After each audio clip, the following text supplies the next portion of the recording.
Radio VL. Radio VL. Premier média de jeunes en France. Bon, maintenant, c'est l'heure du conte.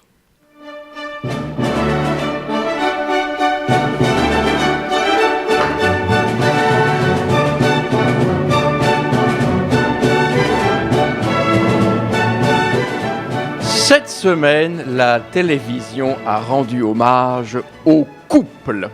Ah. Et comme le disait notre patron il y a un instant dans sa rubrique d'actualité, nous avons effectivement assisté en direct au mariage entre François Bayrou et Jean-Louis Borloo.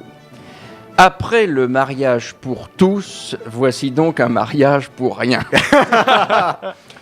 Entre un centriste du Nord qui a fait campagne pour Sarkozy au premier tour et un centriste du Sud-Ouest qui a appelé à voter Hollande dès le deuxième. Ils vont pas avoir de peau avec Bayrou. Hein. Oui. Alors, le mariage civil a eu lieu mardi à Paris, lors d'une conférence de presse, tenez-vous bien, à la Maison de la Chimie. Ah, dis donc. Ce qui signifie que le mariage pourrait être explosif. Oui. Il n'y aura peut-être pas beaucoup d'alchimie entre eux, apparemment. Hein. Ah, il paraît que la célébration religieuse aura lieu à Orléans, capitale historique de la région Centre. Très bien. C'est pas terrible, mais ça fait passer 10 secondes. Si, mais le problème, vous savez, monsieur Gonzague, dès que c'est un peu plus fin, évidemment, ils ne peuvent pas suivre ces gens-là. C'est pour la pucelle à Orléans, non? Ça suffit, Bourrafon. Vous savez, on la ferme, mais on laisse les grandes personnes parler. Merci. Vous savez, on dit toujours Jeanne d'Arc, la pucelle d'Orléans. Oui. On ne sait pas ce qui s'est passé à la sortie d'Orléans. Hein Disons qu'elle a libéré Orléans des Anglais. Oula, oui.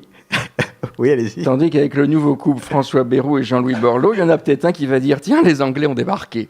Alors, là, ça ne suit pas non plus. Alors, Non, mais vous n'êtes plus celle que je croyais, de toute façon. Alors, pour le moment, les jeunes mariés s'accordent parfaitement.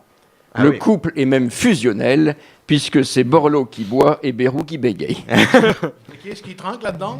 Les Français. Alors, second couple mis en lumière cette semaine à la télé, et notre patron en parlait également, Nicolas Sarkozy et Carla Bruni, à qui un reportage a été consacré mardi soir.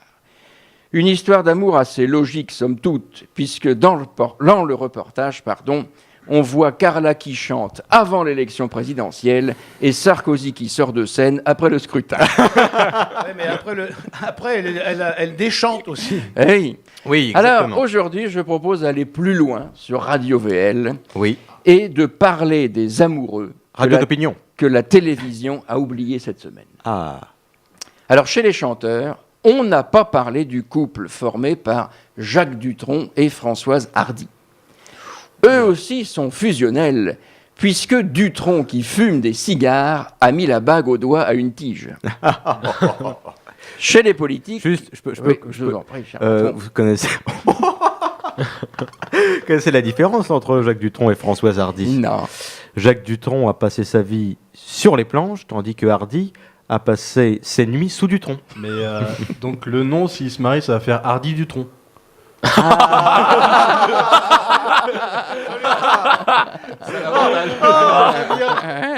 Oui, pour reprendre après ce que disait notre cher collègue, Dutronc, il fallait vraiment qu'il soit hardi. Hein. Oui. Bon, on va revenir.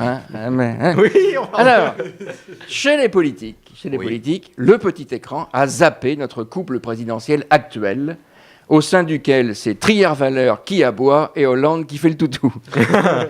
De même pour les Chirac, où c'est Bernadette qui mange des petits fours et Jacques qui sucre les fraises. Ah, oui.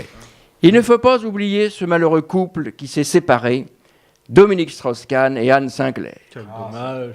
Or, c'est lui qui trempait son pinceau Oui. et c'est elle qui vendait des toiles.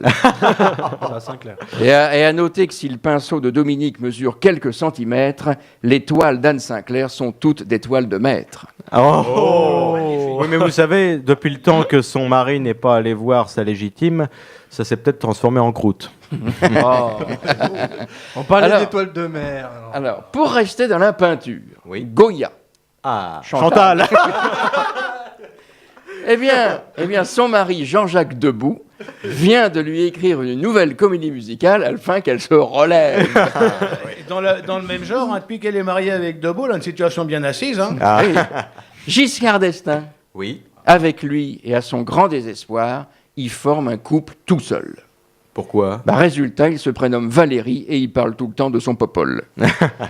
Pour terminer, il est injuste que la télévision n'ait pas parlé d'un célèbre couple de faussaires formé par Bernard-Henri Lévy et Ariel Dombal.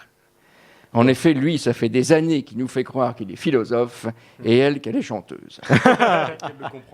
Alors, pourquoi cette chronique, finalement ? Eh bien, c'était ma façon d'honorer la mémoire d'Édith Piaf, disparue il y a 50 ans et grande spécialiste du couple, puisqu'elle a beaucoup donné de sa personne pour en composer de multiples. Ah, merci beaucoup, monsieur Gonzac. Vous savez que là, on est vraiment... Avec Cerdan, elle s'envoyait en l'air. je vais vous dire, ça va rien dire du tout à nos auditeurs, mais là, on est dans le Pierre-Jean Vaillard, dans la plus grande qualité des chansonniers. Tu aimes débattre ou tu as envie de t'engager dans un organisme de jeunes journalistes ? Contacte-nous dès à présent, nous nous occupons du reste.